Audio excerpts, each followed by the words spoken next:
And I think at that note, I think a round of applause for everyone. You know, these teachers, these principals who overcame the pandemic, ensured education for these students, for all of them, wasn't hindered. I'm sure, as you said, personally also there were so many challenges. Many of you seated in the audience, I'm sure, also overcame many of those to ensure that, you know, education for these children was paramount. So that's something that I think I should salute to all of you for as well.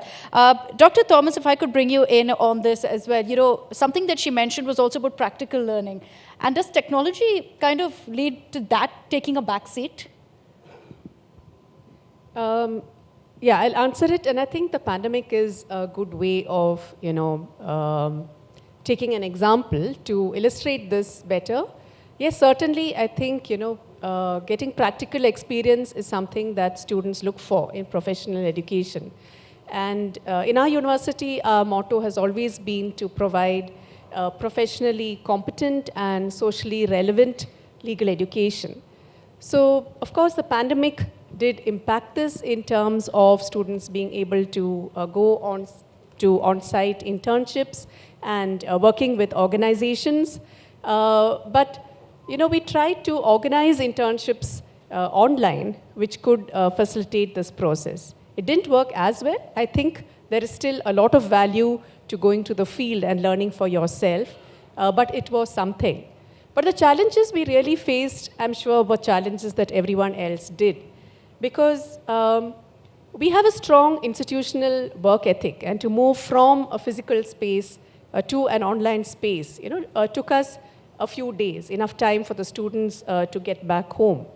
We have a great academic you know, group, and all of us had to learn to teach online like everyone else for the first time.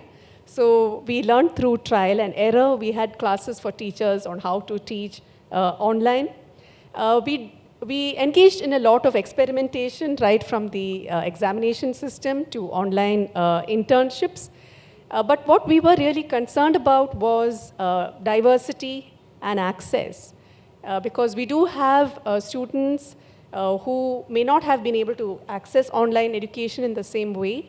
And we provided scholarships, I think they were called, in order to enable students who could not access the net properly. We also had special sessions for students who had difficulties in you know, engaging with mainstream classes.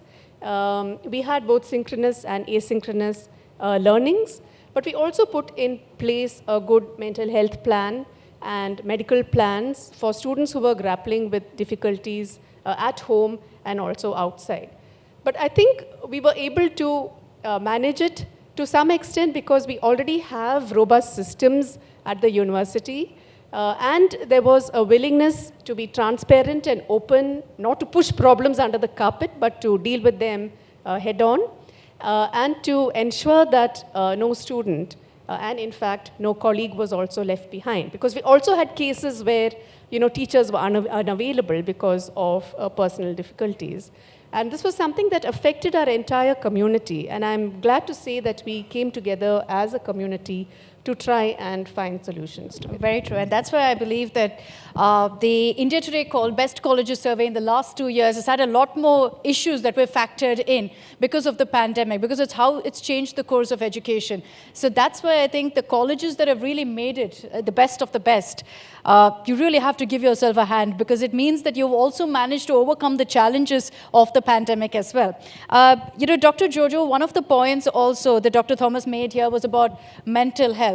You don't get to engage with students on a personal basis because of online classes. How do you still ensure that you have that kind of personal connection with them? Because colleges and, you know, school also, largely education is about that, where you create that personal connection also with your teacher, with your professor.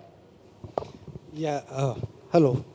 Yeah, as we all know, we all of us went through this kind of psychosocial challenge in our individual life as well as in our students' life.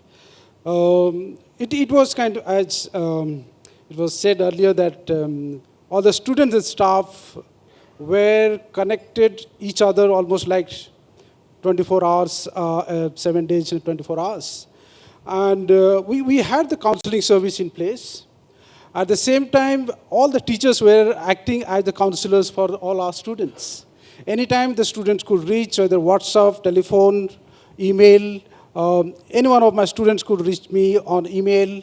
They were able to reach out to the respective teachers.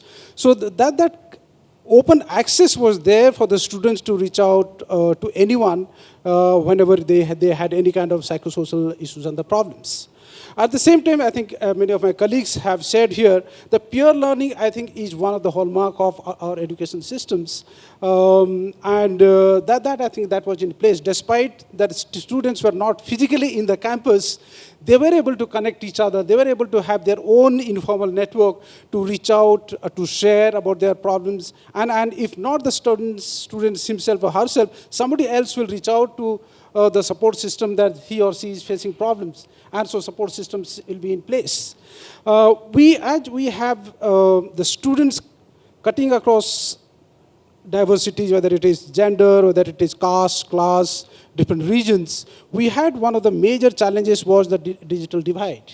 Not only the education, but I think in our university systems also we had very, very difficult challenge of digital divide.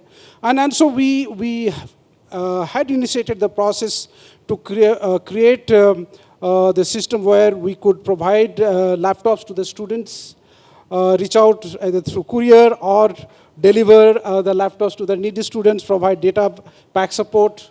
And also, as some of us know, as industrial relation or what we call field-based education or fieldwork, we were able to manage at least about 178 organizations in the last academic year. Despite having online internship and all these, students will know, unless we go to the people and interact with the people, I think we don't feel the sense of fieldwork or working with people. Yeah. So we were able to create opportunity with the students wherever they were located throughout the country. And they could reach out to the organizations in their own locality, and they were associated. And so we could place students with 178 organizations in the last academic year during this time. So that anxiety the students had that, no, unless we go for the field work, I think our studies cannot be complete. Yeah. So that sense, that anxiety what students could have, we were able to create opportunity. So it was, I think, crisis is an opportunity, and we took advantage of that. And we were constantly innovative and creative in dealing with the situation and I think that showed. I think Indian educational institutes really did remarkably in dealing with the pandemic and the many, many challenges that come with it.